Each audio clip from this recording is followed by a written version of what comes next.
వి gold trusted gold buyers తాకట్టులో ఉన్న బంగారాన్ని విడిపించి ఈ రోజు ఉన్న మార్కెట్ ధరకే కొనబడును. మరిన్ని వివరాలకు సంప్రదించండి 7771077720.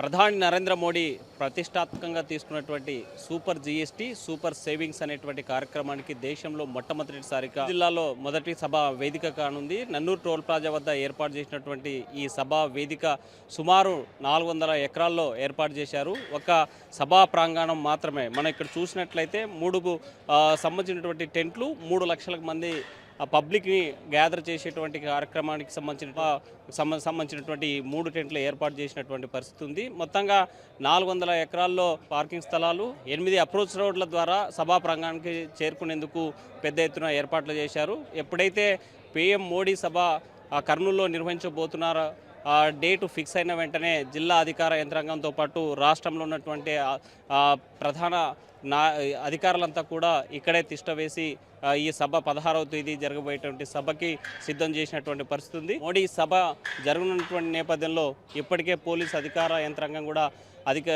అప్రమత్తమైపోయారు. ఎక్కడికెక్కడ కట్టుదిట్టమైనటువంటి భద్రతా చర్యలు చేపట్టారు. వచ్చేటువంటి పబ్లిక్కి ఎలాంటి అవాంఛనీయ సంఘటనలు జరగకుండా ఉండేందుకు అన్ని రకాల చర్యలు తీసుకున్నటువంటి పరిస్థితి ఉంది. ఈ వేదిక నుంచే మనం చూస్తున్నటువంటి వేదిక మీద నుంచే ఈ దేశ ప్రజలను ఉద్దేశించి జీఎస్టీ యొక్క ప్రయోజనాలను, జీఎస్టీ తగ్గించడం వల్ల ప్రజలకు కలిగేటువంటి ప్రయోజనాలను వివరించేందుకు దేశంలోనే మొట్టమొదటిసారిగా ప్రధాని మోడీ ఏర్పాటు చేసినటువంటి సభా వేదిక ఎదురుగా మనకు కనిపించేటువంటిది. ఇక్కడ నుంచే ఈ దేశ ప్రజలను ఉద్దేశించి మాట్లాడతారు. దాని ప్రయోజనాలు ఎలా ప్రజలకు ఉపయోగపడతాయనేటువంటి సందేశాన్ని ఇవ్వబోతున్నటువంటి పరిస్థితి. అయితే ఈ సభ సక్సెస్ కావడానికి ఇప్పటికే రాష్ట్ర ప్రభుత్వం ప్రతిష్టాత్మక వైపు పోలీస్ బందోబస్తు పెద్ద ఎత్తున, అంటే పీఎం మోడీ సభ ఏర్పాటు చేస్తున్నటువంటి సమయంలో ఎలాంటి అవాంఛనీయ సంఘటనలు జరగకుండా భారీ భద్రతా చర్యలు చేపట్టారు. 7500 మంది ఏపీ పోలీసులకు సంబంధించినటువంటి సిబ్బంది ఇప్పటికే రంగంలో దిగింది. ఈ 400 ఎకరాల్లో జరగబోయేటువంటి సభ ఎక్కడైతే ఉన్నాయో ఎక్కడ కూడా ఏ అవాంఛనీయ సంఘటనలు జరగకుండా, లేకపోతే ఎలాంటి ఇబ్బందులు లేకుండా ఉండేందుకు 7,500 మంది పోలీసులు సిబ్బంది ఇక్కడ విధి నిర్వహించేందుకు సిద్ధమైనటువంటి పరిస్థితి. మరోవైపు శ్రీశైలంలో కూడా 2,000 మంది పోలీసులు, ఏపీ పోలీసులు ఉన్నారు. వీరితో పాటు సెంట్రల్ ఫోర్సు, అదేవిధంగా ఎస్పీజీ పోలీసులు ప్రత్యేక భద్రత ఏర్పాటు చేసినటువంటి పరిస్థితి అయితే కనిపిస్తోంది. మొత్తంగా ఈ సభా ప్రాంగణానికి చేరుకోవడానికి పబ్లిక్ని తరలించేందుకు రాయలసీమ వ్యాప్తంగా, అంటే ఉమ్మడి 4 జిల్లాలు కడప, కర్నూలు, తిరుపతి, అనంతపురంతో పాటు ఇటు మన పక్కనే ఉన్నటువంటి తెలంగాణ ప్రాంతం మహబూబ్నగర్ జిల్లా నుంచి పెద్ద సంఖ్యలో తరలించేందుకు సిద్ధమైనటువంటి పరిస్థితి ఉంది. మన సువిశాలమైనటువంటి సభా ప్రాంగణాలు ఇవి 49 ఎకరాల్లో ఏర్పాటు చేసినటువంటి పరిస్థితి కనిపిస్తుంది.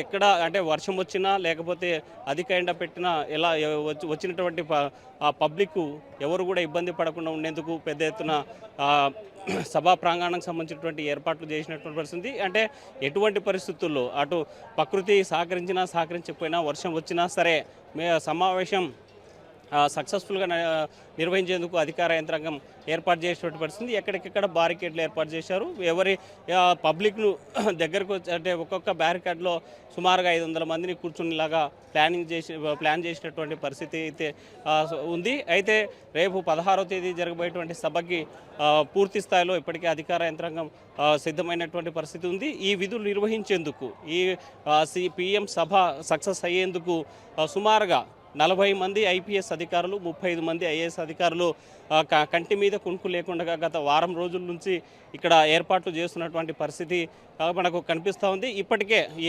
ఏర్పాట్లను పరిశీలించేందుకు, ఇక్కడ జరుగుతున్నటువంటి కార్యక్రమాన్ని చూసేందుకు ప్రత్యేకమైనటువంటి అధికారికి, అంటే సత్యనారాయణ రాజు నియమించడం జరిగింది. ఆయన కోఆర్డినేషన్లోనే ఈ ఏర్పాట్లన్నీ జరుగుతున్నటువంటి పరిస్థితి ఉంది. ఎప్పటికప్పుడు 3 రాజకీయ పార్టీలకు సంబంధించి జనసేన, టీడీపీ, బీజేపీ పరిస్థితి కూటమి నాయకులంతా కూడా ఎప్పటికప్పుడు ఈ ప్రాంతానికి వచ్చి ఇక్కడ జరిగేటువంటి కార్యక్రమాలను పరిశీలిస్తున్నారు. మరి రేపు జరగబోయేటువంటి 16వ తేదీ జరగబోయేటువంటి సభకి అన్ని రకాల ఏర్పాట్లు చేస్తున్నటువంటి పరిస్థితి మనం స్పష్టంగా చూస్తున్నాము. ఒక్కొక్క బ్యారికేడ్లో సుమారుగా 500 మంది కూర్చునేలాగా సపరేట్గా అంటే ఆ బ్యారక్లు ఏర్పాటు చేసినటువంటి పరిస్థితి ఉంది. ఈ బ్యారక్లు చేరుకోవడానికి 8 మార్గాల ద్వారా సభా ప్రాంగణానికి చేరుకున్నటువంటి పరిస్థితి కనిపిస్తుంది. జీఎస్టీ వల్ల కలిగేటువంటి ప్రయోజనాలు, జీఎస్టీ తగ్గించడం వల్ల సామాన్యుపై పడుతున్నటువంటి భారం ఎలా తగ్గుతుందనేటువంటిది ప్రధానంగా ఈ సభలో మోడీ